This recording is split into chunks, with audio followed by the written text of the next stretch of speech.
Well, hello everyone. Nice to see everybody. My name is Matt Noyce, and I'm just going to introduce our speakers for the session.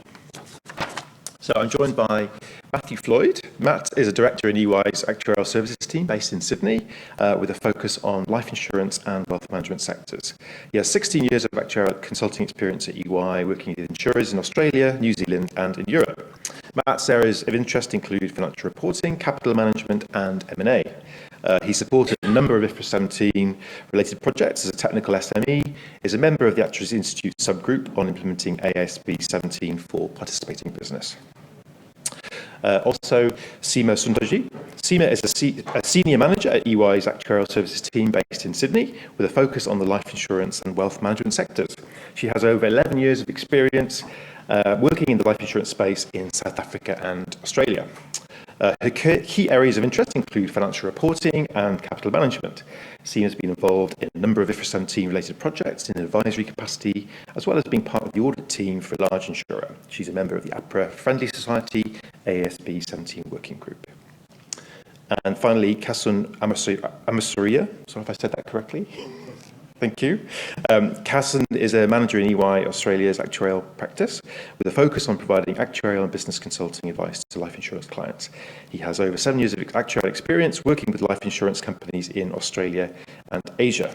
In recent years, Kasun has been involved in supporting insurance clients with their AASB 17 implementation projects, as well as supporting audit clients finalise their transition balance sheets. His area of interest include valuation, portfolio insights, and M&A engagements, identifying strategic value to owners of life insurance companies. Welcome, guys. Pass over to you.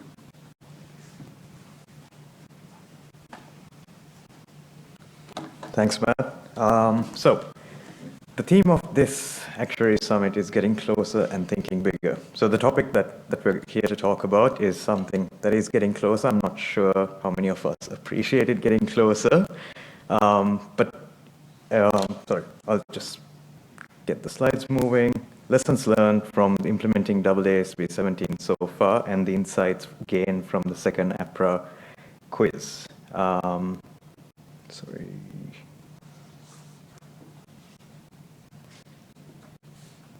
So, in terms of background, IFRS 17, or more precisely Australia's adoption of it, AASB 17, is a new accounting standard that will apply to insurance companies. The new standard kicks in for reporting periods commencing on or after 1 January 23.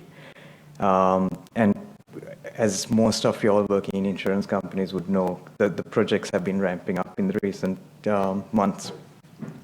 Over the first quarter of 2022, APRA was conducting what they call the quantitative impact study, or the quiz. And the intention of this quiz was to help APRA get a better understanding of what impact this new standard is going to have on insurance companies' balance sheets, and to help them update the regulatory framework for the changes that are coming. What we've seen is, for some of our clients, we've seen that there have been pretty big changes to the accounting net equity position, and if APRA didn't change anything, that's just going to drive the amount of capital that life insurers and general insurers are going to hold. But ultimately, the insurance risk that's underlying the business hasn't changed. So that's kind of where APRA want to get some information to help them tailor to the new regulations. What we want to do with this presentation is discuss some of the key insights that we've gained by talking to a number of project actuaries across the industry. So we've discussed with a number of people who have been engaged in IFRS 17 implementation projects, as well as our colleagues both in Australia and abroad. And we've kind of gleaned the insights from these discussions. Our presentation isn't really meant to be a full market scan. It's just based on our discussions. And we would also like to take this opportunity to thank everyone who took the time to speak with us over the past couple of weeks, and also everyone who's been taking part in EY's Life and GI roundtables. All that information has been really helpful for us in pulling this together. So the plan is for me to talk through the timelines, then my colleague Matt will take over. He'll talk through the the implementation of AASB 17 and the lessons learned there, and then Seema will present what we've learned from the second APRA's second quiz exercise. As you can see from the timelines, we're getting to the very, very pointy end now. As I mentioned at the start, it's getting closer. What we have is the APRA quiz is behind us, and APRA has released the draft regulations. So armed with those two pieces of information, insurers have been pressing on with their implementation timelines. What we expect to see is towards the third quarter of 22, APRA will release the final prudential standards, guidelines, and responses. And then in January 23, you have the new accounting standard kicking in. Now, this accounting standard kicks in for insurers depending on when their year-end reporting dates are.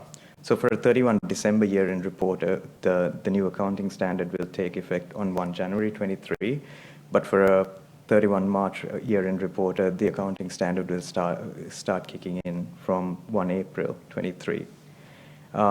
Then on 1 July 23, the new regulatory framework takes place, the new regulatory standards take effect, and we expect to be reporting to APRA under the new prudential standards in October 24.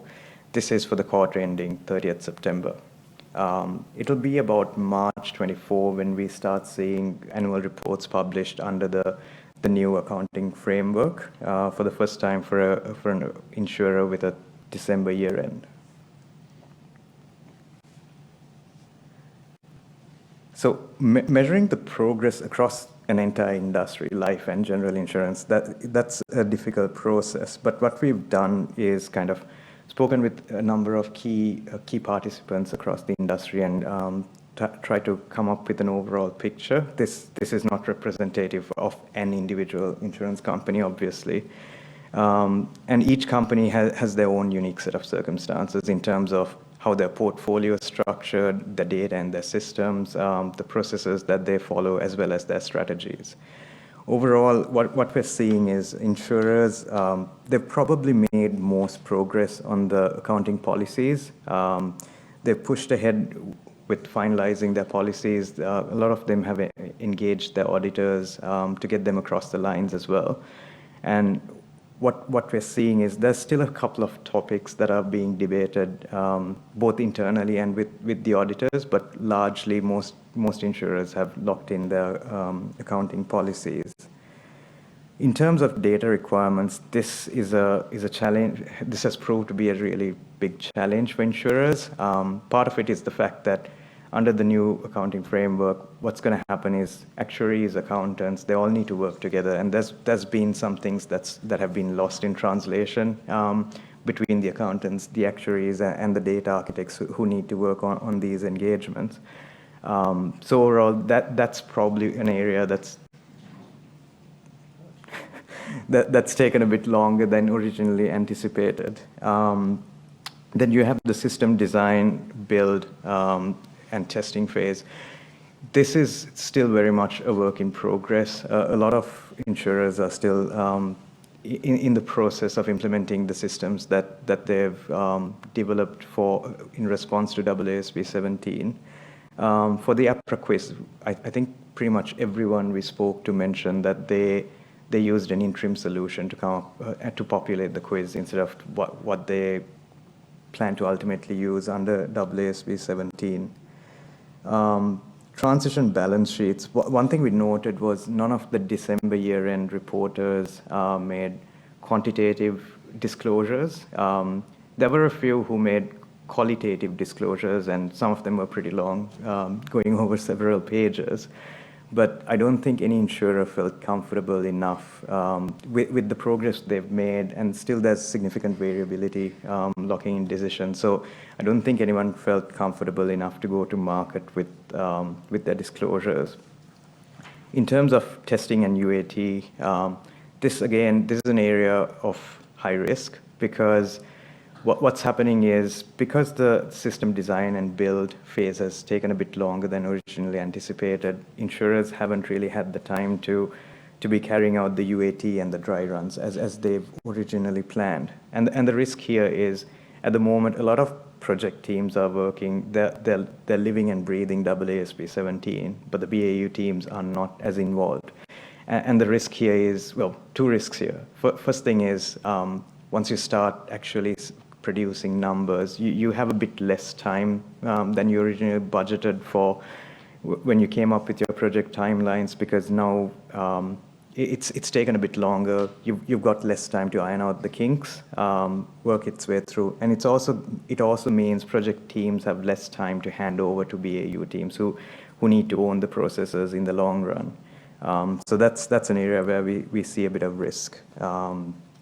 In terms of auditor engagement, there hasn't been a lot of activity with auditors. A lot of insurers have focused on getting their accounting policies approved and signed off by their auditors, but there's still a lot more work in terms of your transition balance sheet calculations. What's the data you're using in the move forward position? What are the models you're going to be using? What are the controls that are going to be in place? So there's still going to be a significant amount of work that needs to take place. And I think where insurers are going to face a risk is if the auditors push back on any of these things. That could mean project teams need to go back, carry out significant amounts of rework, and that could push out all the timelines and represents a big risk for insurers. And then the final point we've got there is business planning and management reporting. So in our discussions, I think what we understand is a lot of insurers have been really focused on implementing AASB 17 and making sure they're compliant.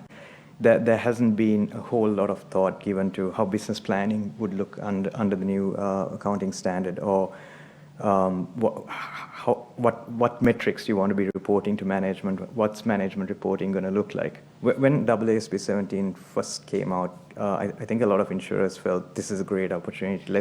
Let's use this opportunity to leverage finance transformation projects as well. But over time, the finalization of the standard took a bit longer. The projects, as you can see from the timelines there, they've taken a bit longer as well. So the focus has changed from the opportunity to leverage finance transformation to just making sure you're compliant. So in terms of timelines, I guess, as you can quite clearly see, there's been significant delays. Companies are going to be working well into 2023, especially on the business planning and management reporting side of things. So yeah, it's a key area, I think, that insurers are going to struggle with. I'd like to hand over now to my colleague Matt, who will talk you through the implementation of AASB 17 and the lessons learned.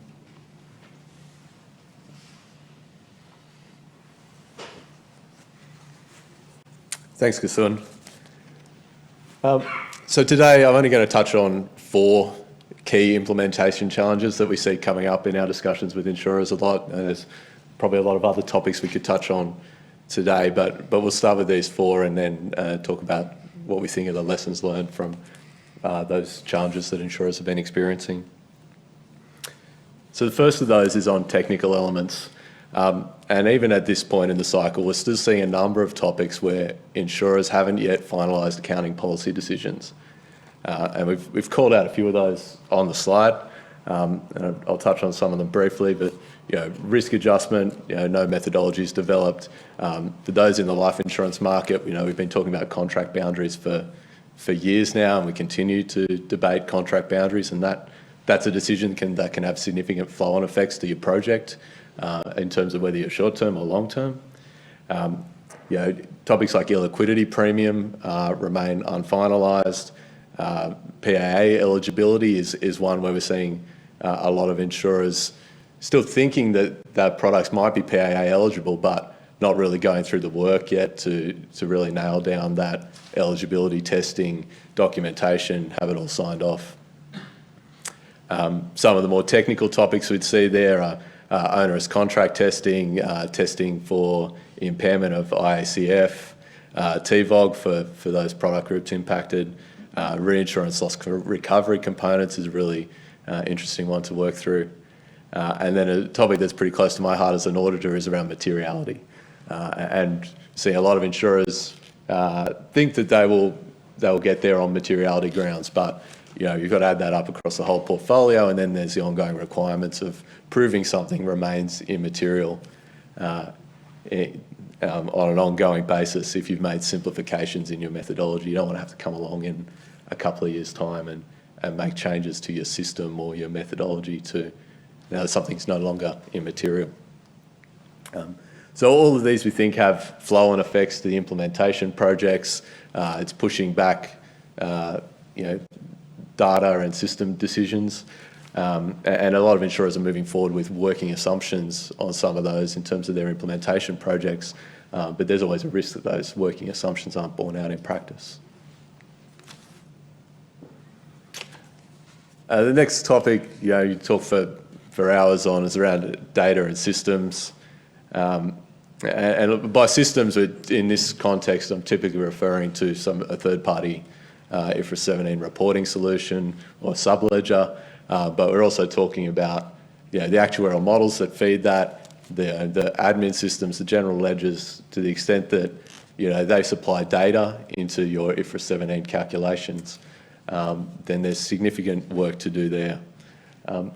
Obviously, insurers are approaching this from different angles, and there's a whole different range of reasons for that. Some have got global parents where they're implementing a solution offshore and then pushing that down to their Australian subsidiary.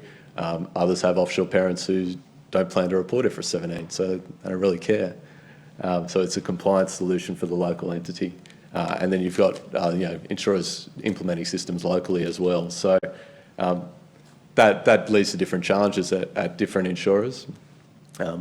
Many insurers in the Australian market are dealing with the challenges associated with legacy systems and multiple legacy systems. So that brings its own challenges in terms of what modifications might you need to make to those systems to get the data at the level that you really want.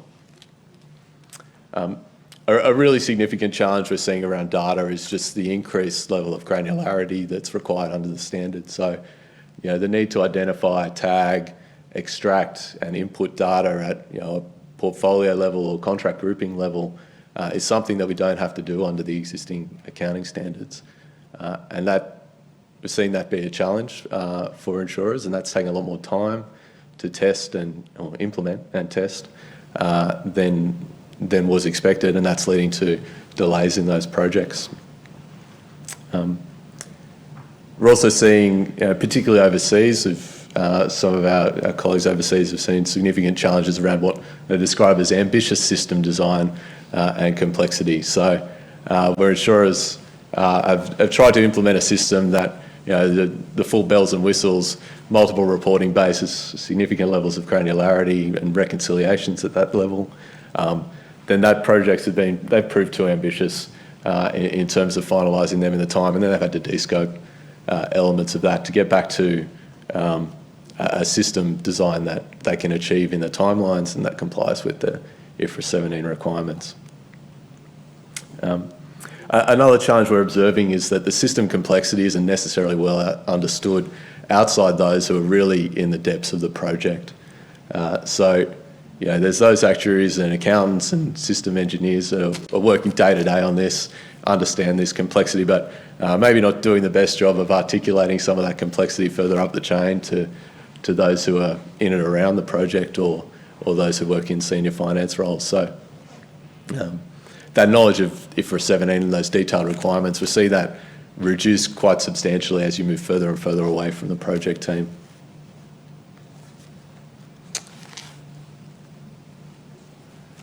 The third challenge I'll touch on, and I'm sure we're all aware of it, or many people in this room would be, is just around resourcing. To start with, there's a lot going on in the insurance industry in Australia at the moment, has been for a number of years. We're dealing with reg change, product change, M&A integration, a whole range of different topics. So a lot of teams are stretched already. And as I mentioned earlier, probably the knowledge, the detailed understanding required on IFRS 17 hasn't really extended out beyond the project teams in our observation. So the training to date to bring the wider finance actuarial teams up to speed on the detailed requirements of IFRS 17 probably hasn't hit the mark yet in our observation. And so that brings with it risk as we move forward into actual adoption of the standard. You know, for some companies from 1 February next year, they're going to be asked to turn the handle on monthly reporting under IFRS 17. And so there's a pretty short runway there to get people up to speed on what they'll need to do. And to be able to be familiarised with the requirements of the standard. How are you going to analyse profit? How are you going to explain to the people you work with that the numbers are right or identify where they're not? And that takes time and will take parallel runs and dry runs and the like. But the time frame for that is reducing. That these challenges mean that a lot of companies are competing for a scarce number of resources.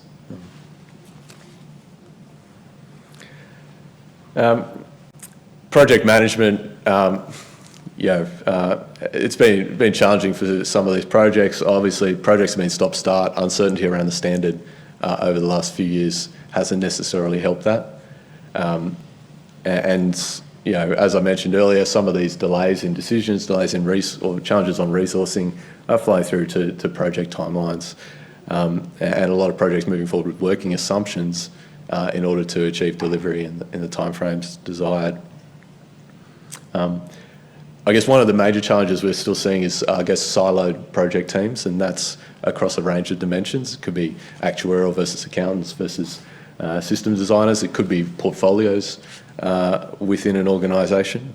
And in our view, we need to get these people working together in close teams to kind of address the issues that we're seeing arise and make sure that companies can deliver on time and to the desired outcome. Obviously, as I mentioned earlier, with a lot on the regulatory agenda, there's cost pressure. That doesn't help, but there's no silver bullet to that. We're also seeing projects moving forward without thinking about the end state, like a target operating model. A lot of projects moving forward with assuming that the same number of resources that we currently use and in those necessary roles will be able to deliver the results and outcomes that we need under the new standard compared to what they're currently doing.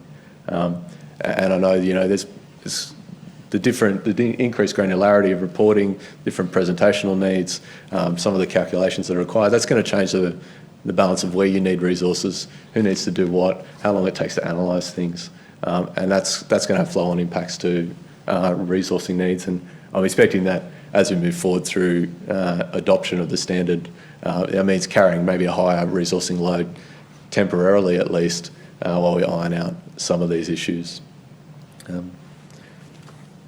So hopefully that didn't sound too grim.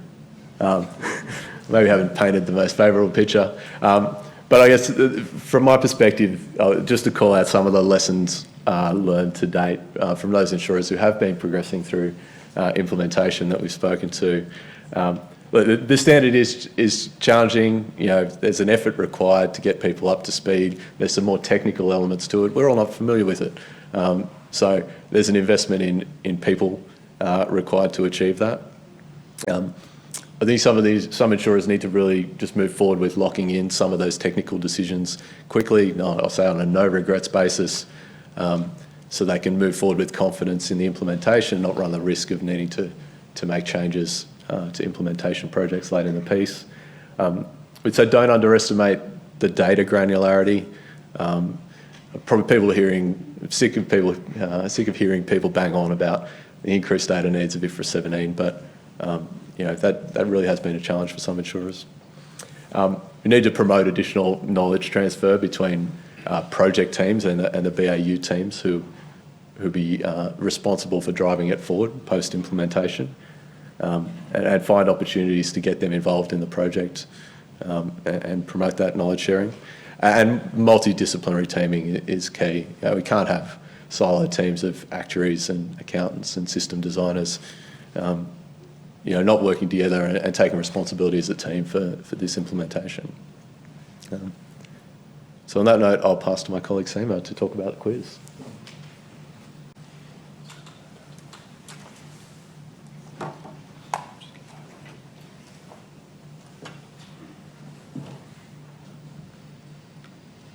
Thanks, Matt. So just a bit of background on the quiz. APRA has released 2 quantitative impact studies. The first was conducted in Q1 of 2021, but was targeted more at the larger insurers. The second one was released at the end of last year, alongside the draft prudential standards, and APRA requested all entities to participate in this one. The submissions were due on the 31st of March.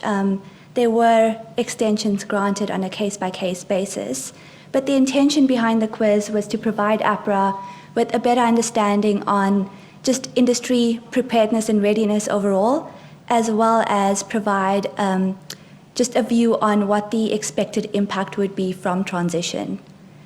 The requirements were quite comprehensive, so entities were required to fill in a full P&L, balance sheet, roll forward disclosures, as well as capital forms.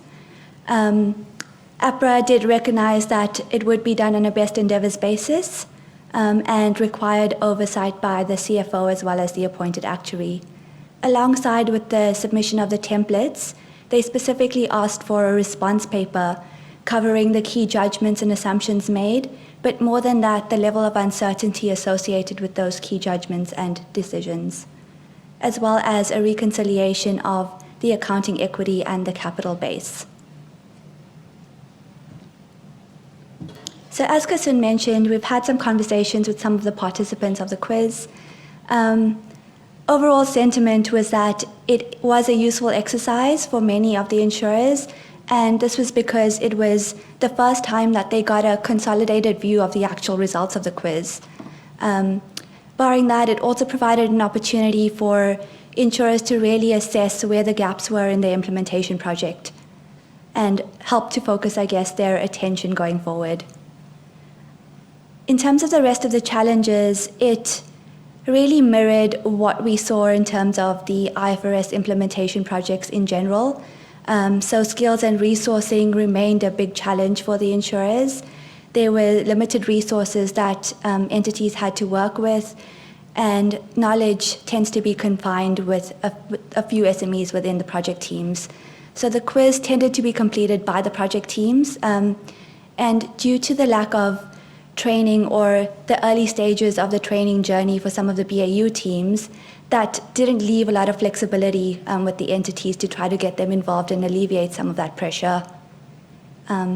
So I guess in terms of deploying of resourcing, entities did need to make a bit of a call on how many resources or effort to deploy to the quiz versus furthering their implementation projects, given that they are a little bit behind and we're trying to get it done by the implementation date.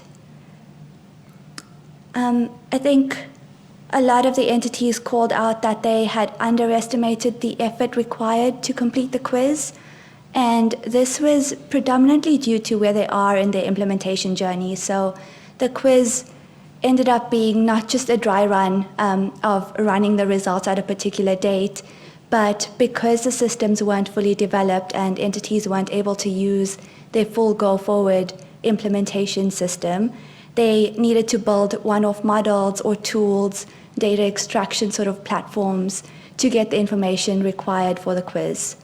So I think they didn't really account for that additional effort or how much effort it would take to do that. And a lot of these tools and models, I think, are probably not going to be used for the final implementation or transition. I think everyone we spoke to called out that the quiz was on a best endeavours basis, so a lot of simplifications and modifications and approximations applied. And I think with those as well, because you're implementing it without having your full systems implemented, that means that there is a lot of thinking that needs to be involved in whether those simplification and approximations are relevant and whether they provide the right result. So I think that kind of ties in with the underestimated amount of effort that companies had called out as a main challenge. Another area that entities found a lot of complexity was just reconciling the results and understanding some of the line items that were produced in the forms. The forms were quite granular, and as I said, it was the first time that they often saw a consolidated entity result.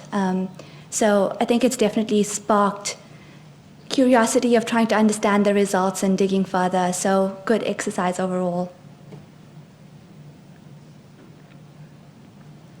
Just on some of the simplifications and modifications. So as I said, it was completed on a best endeavours basis. And while this provided a reasonable financial outcome, I think it may sort of give a distorted view on where entities are at with their implementation progress.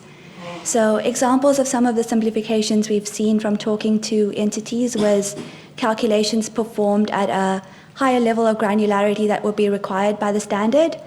And I think that they've underestimated the amount of system configuration, data manipulation required to get it at that lower level of granularity.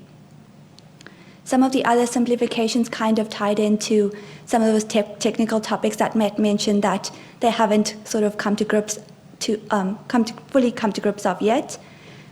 So some examples included the risk adjustment, where some of the GI companies assumed that the risk margin under the current reporting basis was a good approximation for the risk adjustment. Some approximate transition approaches being used, for example, current reporting metrics being used as a proxy for fair value calculations, approximate method used to determine what the directly attributable expenses are. And I think that there's also, while working assumptions were used to produce the quiz results, there's a lot of additional assessment that needs to be done to prove some of those key decisions, such as PA eligibility, recoverability testing on the insurance acquisition cash flows, onerous contract testing at that very low level of granularity. So, yeah, while the result may not change as much, I think there's still quite a bit of work to be done for insurers to be compliant by the time frame. Overall, lessons learned. I think while it was a good exercise, it did give insurers a bit of a bit of a wake-up call in terms of how far behind they are with the implementation. But also, I think the positive out of that was just focusing on what those areas are that they really need to work on over the next while. I think bringing everything together and doing an end-to-end calculation kind of gives you that sense of the areas that you need to work on. Technical understanding of the results, I think that seeing the results has sparked that curiosity and understanding, and I think there's a bit more work that needs to be done in that area. The reporting forms being difficult to populate, so I think that might be an area that insurers look to automate in the future as part of their sort of broader transformation projects. And also underestimating the effort taken to implement AASB 17 with some of the granularity and calculations and implications for some of the working assumptions that they may have made. So a lot to go, but I think a positive exercise overall from our conversations. Thank you. That's Matt.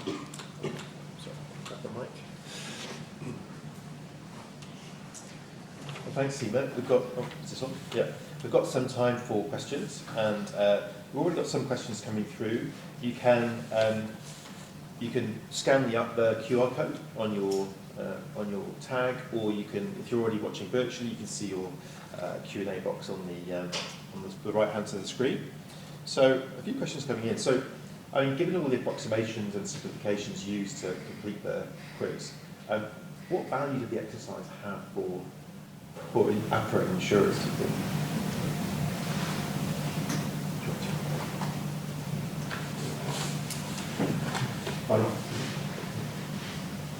So I think from an APRA perspective, it definitely gave them a high-level view of what the potential impacts can be.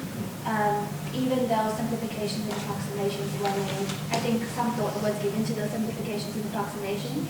So while the result might not be exactly what will be presented, I think it's a good first step. And I think in terms of implementation projects, I think that the quiz really gave insurers that first view of what the results would be, and also focusing on the areas where they need to get going on for that implementation. So I think it was good to get that consolidated view. Thank you. Not sure if the mic is on actually, but can you guys hear the questions? Stand up. Hi guys, that's better. Okay. So a question about the lack of readiness in the industry. So what responsibility lies with the auditors to be calling these out early, and what role do you feel they should play? You want to take that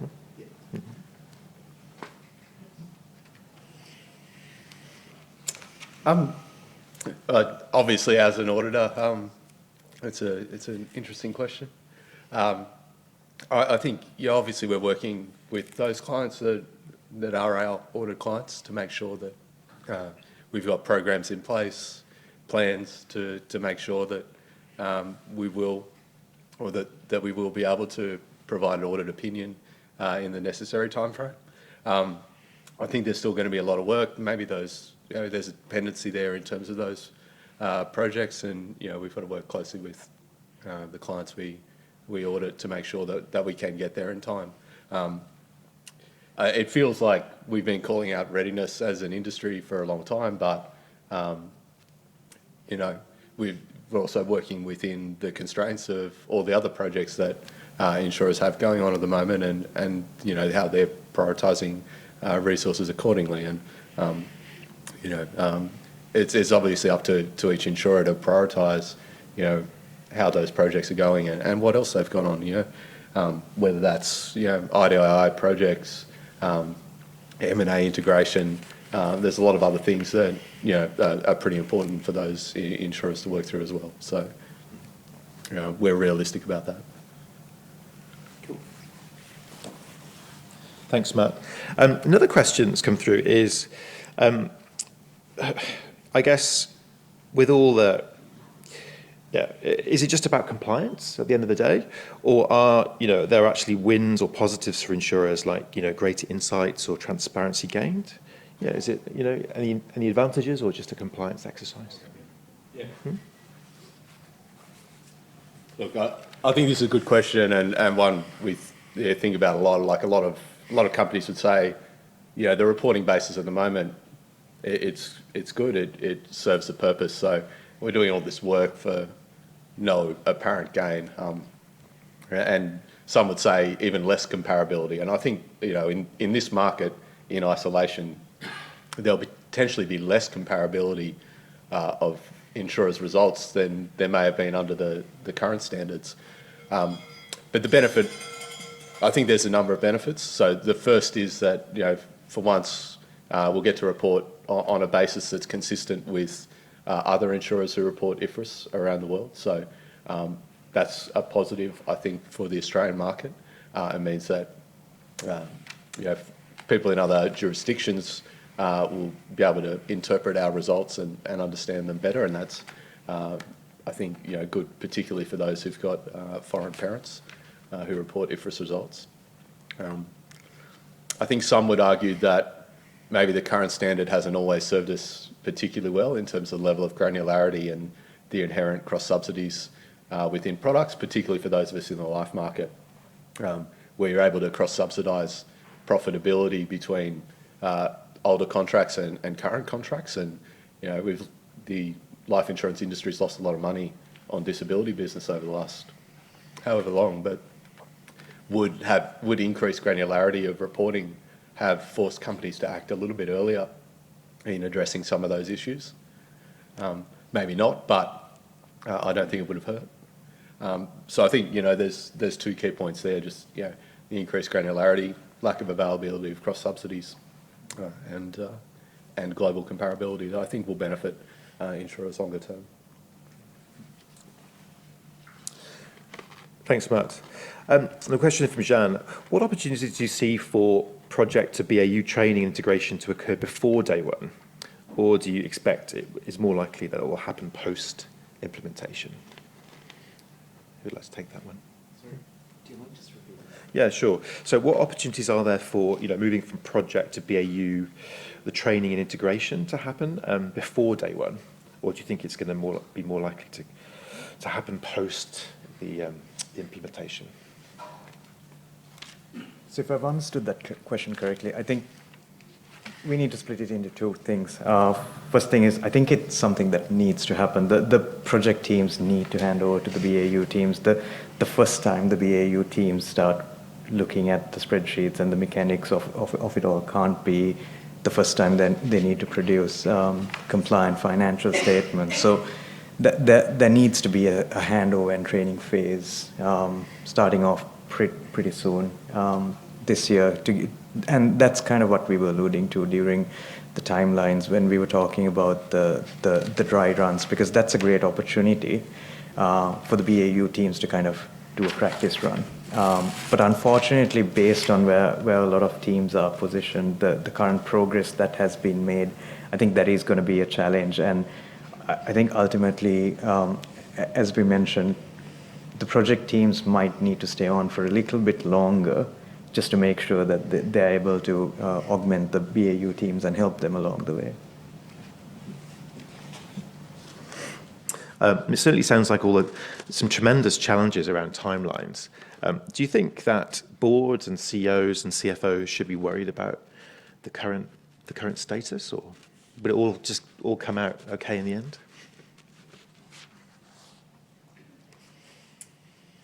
Probably depends on where their individual companies are at.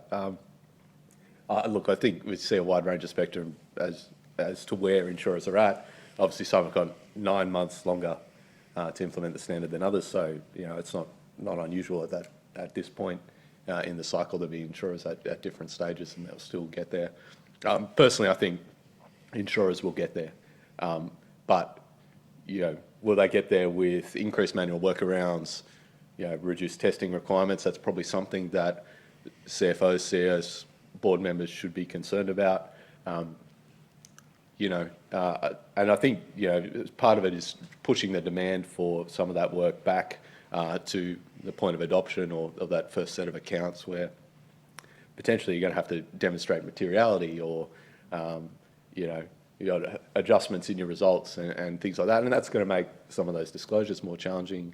And things like that. So I think each insurer, it's an appropriate point now to sit back and think, well, what's it going to look like? What's a realistic timeline for adoption? What are we going to get done? What's the solution going to look like at that point of adoption? And then what controls or risk mitigants do we need to put in place to make sure that the results are materially accurate, explainable to board members, management, etc.